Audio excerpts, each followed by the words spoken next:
জীবন মানেই সংঘর্ষ। সফলতা পেতে গেলে প্রতিকূলতার বিরুদ্ধে লড়তেই হবে। সফলতার রাস্তা কখনোই মসৃণ হয় না।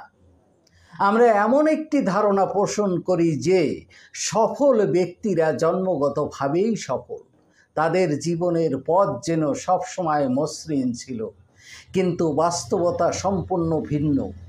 জীবন মানেই সংঘর্ষ, এবং এই সংঘর্ষের মধ্যে দিয়েই মানুষ নিজেকে গড়ে তোলে, নিজের লক্ষ্যে পৌঁছায়।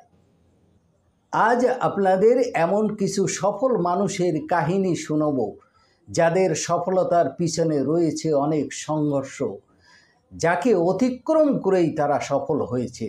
প্রথমেই আসি সকলের পরিচিত স্টিভ জবসের কথায়। আপনারা নিশ্চয়ই জানেন তিনি অ্যাপল প্রতিষ্ঠা করেছিলেন, কিন্তু জানেন কি তাকে সেই প্রতিষ্ঠান থেকেই বের করে দেওয়া হয়েছিল। এই অবস্থায় অনেকেই ভেঙে পড়েন, তিনিও ভেঙে পড়তে পারতেন, কিন্তু তিনি নিজের যাত্রা থামাননি। তিনি আরও দ্বিগুণ উৎসাহে নতুন কিছু গড়ে তোলার পিছনে লেগে যান। এই সময় তিনি গড়ে তোলেন পিক্সার। অবশেষে তিনি অ্যাপেলে ফিরে আসেন এবং অ্যাপেলকে বিশ্বের সবচেয়ে সফল কোম্পানিগুলির একটি হিসেবে গড়ে তোলেন। সংঘর্ষ যদি না থাকতো, হয়তো আমরা সেই মহান স্টিভ জবসকে দেখতে পেতাম না। আরেকটি উদাহরণ হলো থমাস এডিসন, যিনি বাল্ব আবিষ্কার করেন। কিন্তু জানেন কি, কাজটা অতটা সহজ ছিল না। এই পথে কতবার যে তাকে ব্যর্থ হতে হয়েছে তার হিসেব নেই। কিন্তু কখনো তিনি বলেননি তিনি অসফল হয়েছেন, বরং তিনি বলেছেন, আমি বাল্ব আবিষ্কার করতে গিয়ে ৯,৯৯৯টি এমন ফর্মুলা খুঁজে পেয়েছি যার দ্বারা বাল্ব তৈরি করা যায় না। ভাবুন কতটা পজিটিভ ভাবনা ছিল তার। আর আমরা একবার বাধা পেলেই ভাবি এটা আমার দ্বারা সম্ভব নয়। অসফলতার আগে হাতিয়ার ফেলে না দিয়ে তার থেকে কিছু শিখতে হয়। ফেইলিয়রকে সেলিব্রেট করা শিখুন। এডিসনের সংঘর্ষই ছিল তার সফলতার মূল চাবিকাঠি। তিনি যদি প্রথম, দ্বিতীয় বা হাজারতম বার চেষ্টা করেই থেমে যেতেন, তাহলে আজকের আধুনিক সভ্যতা হয়তো অন্যরকম হতো। রিলায়েন্স গ্রুপের প্রতিষ্ঠাতা ধীরুভাই আম্বানির নাম আপনারা সকলেই জানেন। সোনার চামচ মুখে দিয়ে জন্ম হয়নি তার। একজন সাধারণ গুজরাটি পরিবারে তার জন্ম। গ্রামের স্কুলের শিক্ষক ছিলেন তার পিতা। তিনি মা বাবার 5 সন্তানের মধ্যে ছিলেন তৃতীয়। 17 বছর বয়সে পড়াশোনা অসমাপ্ত রেখে কাজে যোগ দিতে তিনি এডেনে চলে যান। সেখানে তিনি একটি মাল্টিন্যাশনাল কোম্পানিতে ক্লার্ক হিসেবে কর্মজীবন শুরু করেন। 1958 সালে আম্বানি ভারতে ফিরে আসেন এবং মুম্বাইতে মশলার ব্যবসা শুরু করেন এবং তার প্রতিষ্ঠানের নাম রাখেন রিলায়েন্স কমার্শিয়াল কর্পোরেশন। তার ব্যবসা দ্রুত বৃদ্ধি পেতে থাকে। এরপর আম্বানি টেক্সটাইলের দিকে মনোযোগ দেন। ধীরে ধীরে রিলায়েন্সকে একটি পেট্রোকেমিক্যাল কোম্পানির আকার দেন এবং পরে কোম্পানির ব্যবসায় প্লাস্টিক ও বিদ্যুৎ উৎপাদন যোগ করেন। 1977 সালে ব্যাংক জাতীয়করণের পর ধীরুভাই আম্বানিকে ব্যাংক লোন দিতে অস্বীকার করলে আম্বানি রিলায়েন্সকে জনসম্মুখে নিয়ে যান। অনেক অভিযোগ ওঠে তার বিরুদ্ধে।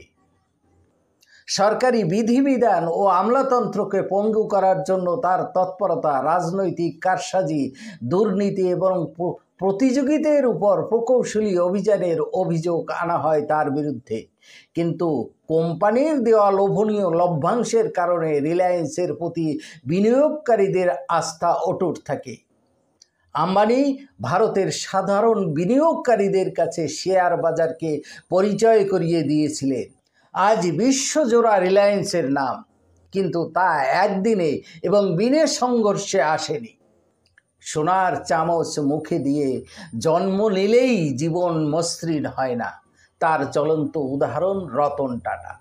ভারতের বিখ্যাত শিল্প গোষ্ঠী টাটা পরিবারে জন্ম হয় রতন টাটার।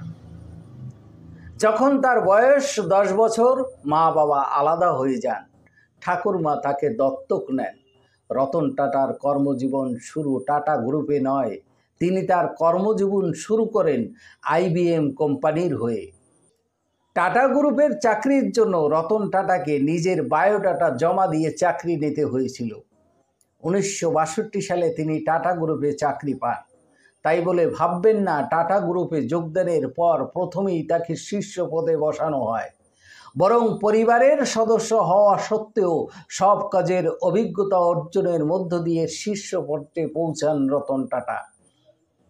1991 সালে টাটা গ্রুপের চেয়ারম্যান হন রতন টাটা। ব্যর্থতা থেকে কিভাবে ঘুরে দাঁড়াতে হয় রতন টাটার কর্মজীবন থেকে শিখতে হবে। একসময় তার প্রতিষ্ঠিত টাটা ইন্ডিকা লোকসানের মুখে পড়ে। ক্রমাগত লোকসানের কারণে তিনি প্যাসেঞ্জার কার ডিভিশন বিক্রি করার সিদ্ধান্ত নেন। তিনি আমেরিকার গাড়ি নির্মাতা ফোর্ড মোটরসের চেয়ারম্যান বিল ফোর্ডের কাছে তার প্যাসেঞ্জার কার ডিভিশন বিক্রির প্রস্তাব রাখেন। বিল ফোর্ড রতন টাটাকে ঠাট্টা করে বলেন, আপনি যখন কিছুই জানেন না তাহলে প্যাসেঞ্জার কার ডিভিশন চালু করতে গেলেন কেন? কথাটা রতন টাটার খুব লেগেছিল। তার জেদ বেড়ে গেল। তিনি প্যাসেঞ্জার কার ডিভিশন বিক্রি স্থগিত করেন এবং ভারতের অটোমোবাইল সেক্টরে বিপ্লব আনার লক্ষ্যে কাজ শুরু করেন। বাকিটা ইতিহাস। তিনি তার পুরো মনোযোগ টাটা মোটরসকে নতুন উচ্চতায় নিয়ে যাবার লক্ষ্যে কাজ শুরু করেন এবং সফল হন। তিনি প্রমাণ করে দেখান ব্যর্থতা সাফল্যের চাবিকাঠি। এর 9 বছর পর দেউলিয়া হয়ে যাওয়ার পথে বিল ফোর্ডের ফোর্ডস মোটরস গ্রুপের জাগুয়ার্স এবং ল্যান্ড রোভার কিনে নেন রতন টাটা। টাটা মোটরসকে তিনি 100টি দেশে সরিয়ে দেন। ব্যর্থতার ভয় না পেয়ে তার থেকে শিক্ষা নিয়ে এগিয়ে যাওয়ার দৃঢ় মানসিকতা থাকলে আপনিও সফল হবেন, কেউই আপনাকে আটকাতে পারবে না। সংঘর্ষ ছাড়া কোনো সাফল্য আসে না। এটি জীবনের একটি অবিচ্ছেদ্য অংশ। জীবন কখনোই সরল পথে চলে না, কারণ সংঘর্ষের মাধ্যমেই আমরা নিজেদের প্রকৃত সামর্থ্যের আবিষ্কার করতে পারি। জীবন আমাদের সামনে বাধা এনে দেয়, আর সেসব বাধা অতিক্রম করলেই আমরা আমাদের আসল শক্তি, সামর্থ্য, লক্ষ্যকে খুঁজে পাই। আপনার ব্যক্তিগত জীবনেও নিশ্চয়ই এমন অনেক উদাহরণ রয়েছে যেখানে আপনি হয়তো প্রচণ্ড বাধার সম্মুখীন হয়েছেন, কিন্তু মনে রাখবেন সেই বাধাগুলোই আপনার বড় হওয়ার সুযোগ করে দিয়েছে।